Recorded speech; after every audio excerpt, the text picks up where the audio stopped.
Sarong makabagong programa ang piglansar kan Legazpi City Veterinary Office ka nakaaging semana. Pigapod ining People's Initiative for Development with Outsourcing o PIDO Fund for Good Governance and Food Security. Bakusa na ini sarong proyekto, kundi sarong komprehensibong plano na obhetong mapamakaray ang seguridad sa pagkaon asin mas pabaskugon ang ekonomiya kan syudad.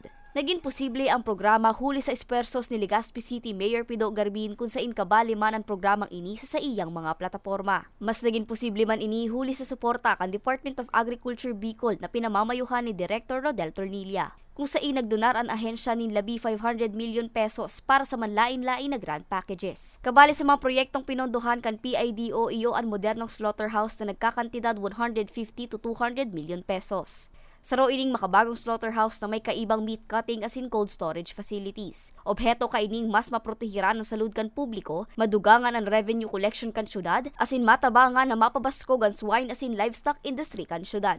Maray manda ining food security measures. You know, we need this to augment the fund and to have a good public service, really, sa mga Legazpenyo. The food security and the good governance. Now, nakikita ko po na nag-usap na po kami ni Mayor kahapon, that's Friday, and really, nandiyan po ang support niya. May 200 million pesos man na pondo para sa poultry dressing plant, 6.6 million pesos sa swine multiplier farm, 3.8 million pesos sa chicken module, 6.9 million pesos sa chicken module layer, as in 4.5 million sa beef cattle breeder. May 90 million pesos man na pondo para sa halal slaughterhouse na pinondohan ni Senator Robin Padilla. Ang proyektong iniman ang maserbi sa Muslim community sa syudad asin mabusman kan turismo. Tataas po ang tourism natin dito because Muslim will be coming in. Hindi na po sila mag-aalala ng kung saan kukuha ng halal na pagkain.